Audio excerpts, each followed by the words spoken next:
on you, but cannot see you. But gas is running low. Oh no! Bueller.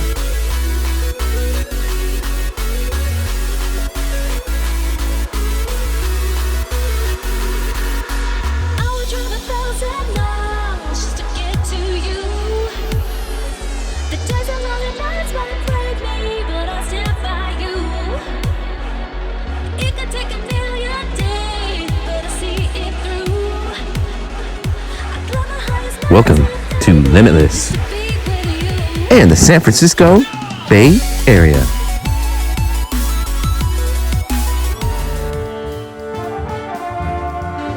Amelia Earhart takes her first flight as a passenger at an air show and finds her passion.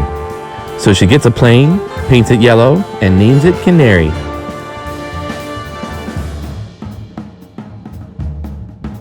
When she started flying, she thought it was just going to be a hobby. In 1928, she made a successful solo flight across North America. The American public loved her. I haven't made any official announcement of any flight yet, but pilots are always dreaming dreams. In 1929, she placed third in the Santa Monica to Cleveland Women's Air Derby, the first of its kind. The press labeled it the Powder Puff Derby. From the beginning, she used her celebrity to help other women flyers. In 1929, she also flew as a passenger across the Atlantic in what would be known as the Friendship Flight. Then, the Great Depression hit. On Black Thursday, Wall Street crashed. The cumulative losses amounted to $30 billion. More than the United States had spent during the whole of World War I. And the economy kept falling.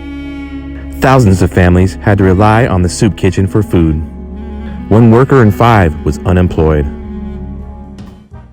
Amelia just wanted to fly and promoted herself nonstop. On February 7th of 1931, she married her promoter, George Putnam. And they had a big trip in mind. A solo flight across the Atlantic. I feel as if I were in readiness for a transatlantic hop. What is the latest report, Bert, on the weather? Please don't forget to phone just the minute you get there, eh? I will. Goodbye. So long. She left Harbor Grace, Newfoundland on May 20th, 1932 at 7:15 p.m. As soon as she left, she found herself flying through blinding clouds. Ice and snow coated her wings. As dawn approached, she landed in a cow pasture near Londonderry, Ireland. Local farmers were stunned to see a woman in pants emerge from the plane. Within hours, photographers and reporters mobbed the meadow. I really had no objective when I started. I struck rain like this on the way across, so I'm not unaccustomed to this at all. It's rather a pleasure, in fact. She became an international icon.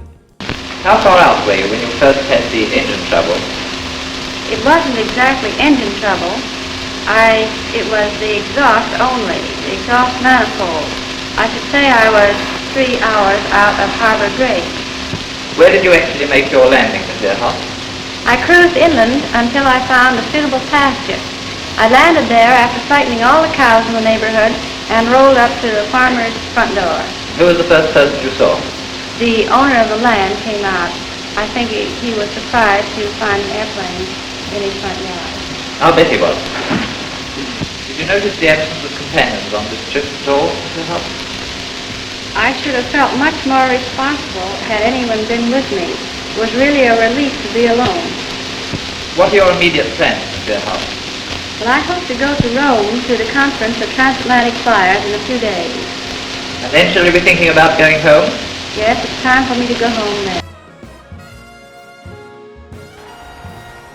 It's much easier to fly the Atlantic Ocean now than it was a few years ago. I expect to be able to do it in my lifetime again. She set many records. But she wanted to do something even more daring. So they got to work on a flight plan for her trip around the world, where it's fattest at the equator. On March 17, 1937, Amelia successfully took off from Oakland, California for Hawaii.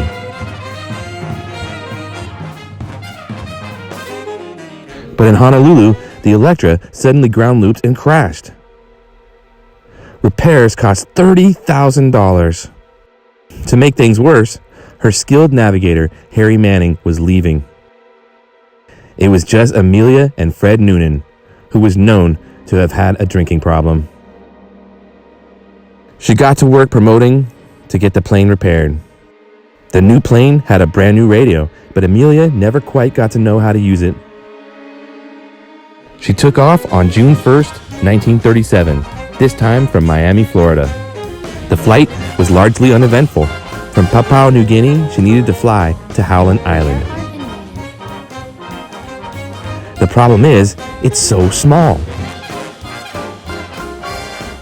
So the Itasca was going to be on Howland Island with modern radios listening for her.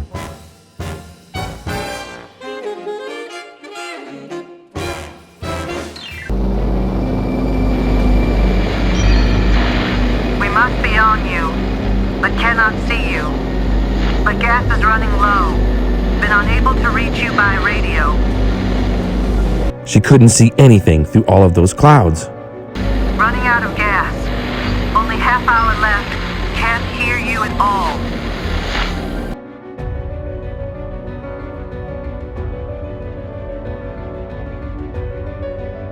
We are on line of position 157-337. We are running north and south.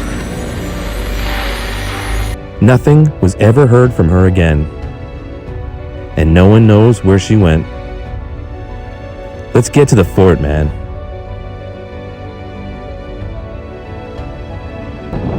And I launch.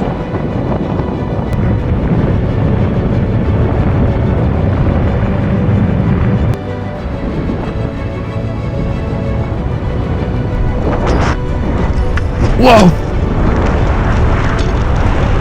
I can't get into my harness, man. I've just got to fly this glider.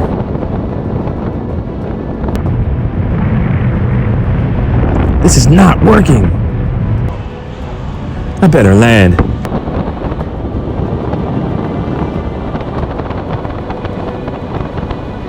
Okay, this is a crazy turn.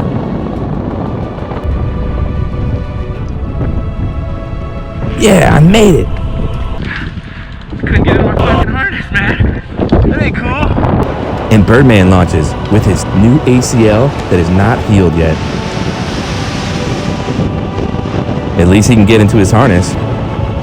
He never saw those lights before.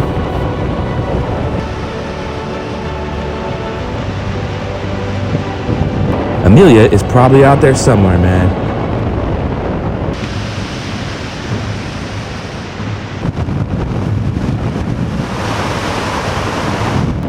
It's definitely time to land.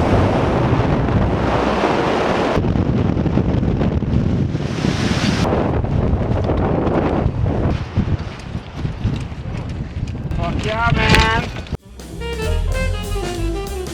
See you later from the 1920s area.